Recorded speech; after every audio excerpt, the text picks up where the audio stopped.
The Strange Case of Dr. Jekyll and Mr. Hyde by Robert Louis Stevenson. Have you ever wished to be someone else? Have you ever looked at someone you know and thought, he does what he wants? Why shouldn't I do what I want?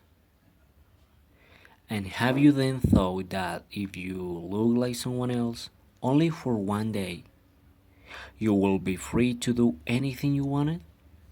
And nobody could blame you for it. Nobody will ever know that it was you, because it wasn't you. How exciting to change into someone else.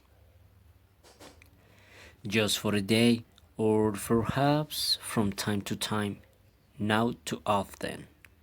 Because if you change into that other person often, then you might become that other person, and you might find it difficult to be yourself again. These are dangerous thoughts for someone to have, especially for Dr. Jekyll, because Dr. Jekyll is a very clever scientist, and he has found a way of turning this dream into reality.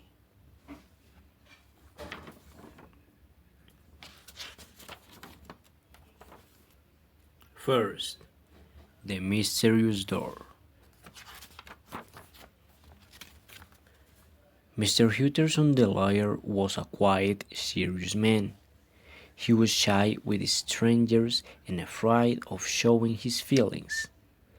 Among friends, however, his eyes shone with kindness and goodness, and although this goodness never found its way into his conversation, it showed itself in his way of life.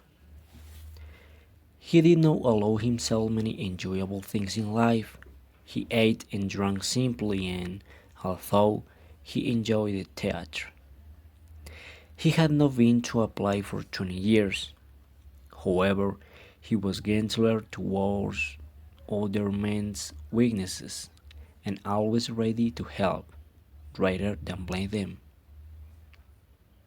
As a lawyer, he was often the last good person that evildoers met on their way to prison, or worse.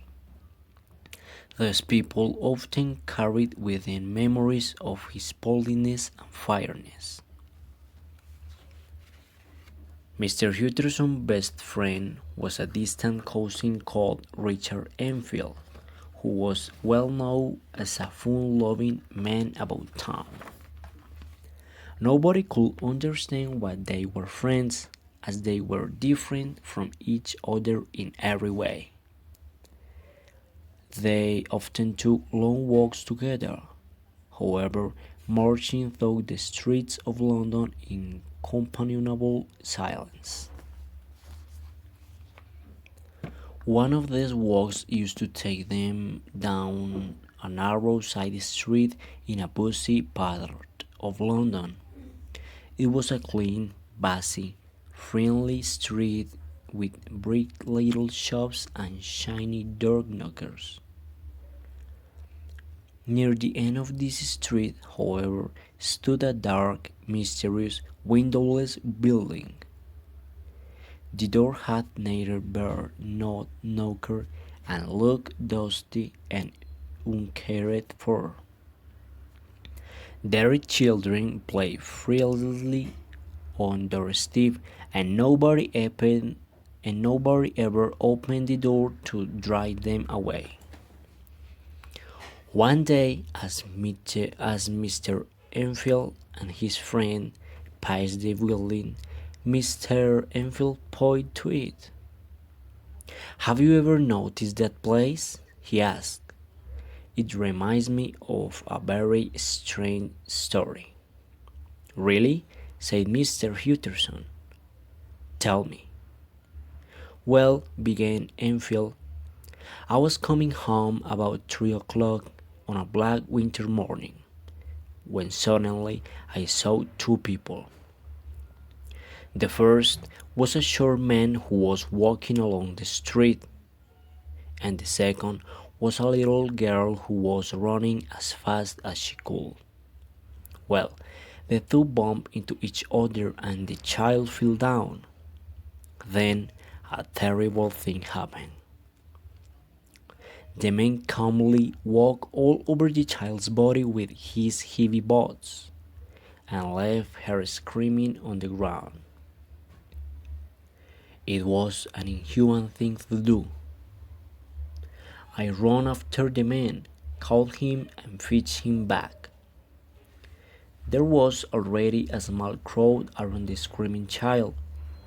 The man was perfectly cool, but he gave me a very evil look, which made me feel sick in my stomach. The child's family then arrived, and also a doctor. The child had been seen to fetch the doctor for a sick neighbor and was on her way to home again. The child is more frightened than hurt, said the doctor, and that, you will think, was the end of the story. But, you see, I had taken a violent dislike to this short man. So had the child's family. That was only natural. But the doctor, who seemed a quiet, kindly man, was also looking at our prisoner with murder in his eyes. The doctor and I understood each other perfectly. Together, we showed the man and told him we would tell this history all over London, so that his name would be hated. He looked back at us with a proud, black look. "Name your price," he said. We made him agree to £100 for the child's family. With another black look, the man led us to that door over there.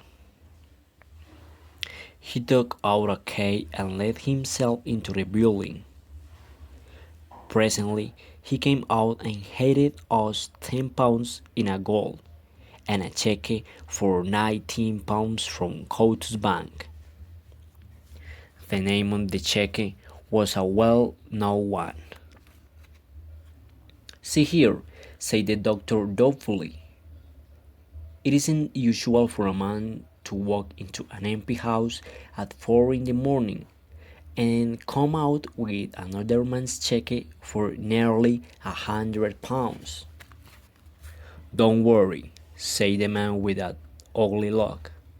"I will stay with you until the banks open and charge the cheque myself."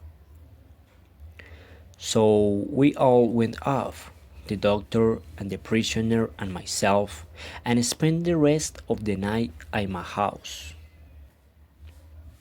In the morning, we went together to the bank. Sure enough, the cheque was good, and the money was paid to the child's family. "Well, well," said Mr. Hutterson.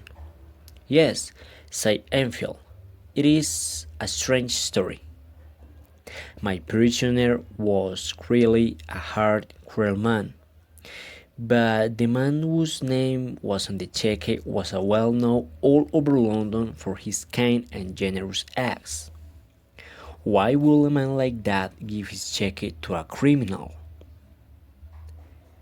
"And you don't know if the writer of the cheque lives in that building?" asked Mr. Hutterson. "I don't like to ask," said his friend. "In my experience, it is not a good idea to ask too many questions, in case the answers are ugly, violent ones. But I have studied the place a little. It doesn't seem like a house. There is no other door, and the only person who used that door is the man I've just described to you. There are 3 windows on the side of the house, which look down to the untold courtyard. The windows are shut, but they are always clean. There is a chimney too, which usually is smoking, so somebody must lie there. The two men continued on their walk. Then Hutcherson broke the silence. Enfield, he said, you're right about not asking too many questions. However, I want to ask the name of the man who walked over the child. Very well, said Enfield. He told us his name was Hyde. What does he look like? He's not easy to describe, although I remember him perfectly. He's a strange looking man. He's short, but has a strong, heavy body. There is something wrong with his appearance, something ugly and unpleasant. No, something hateful. I dislike him at once. Mr. Hutcherson thought deeply. Are you sure he used a K? He asked. What do you mean? Asked Enfield in surprise. I know it must seem strange, said his friend, but you see, if I don't ask the name of the cheque, it is because I know it already. Well, why didn't you tell me? Said his friend rather crossly. Anyway, he did have a K, and he still has it. I saw him use only a week ago. Mr. Hutcherson looked at him thoughtfully, but said nothing more.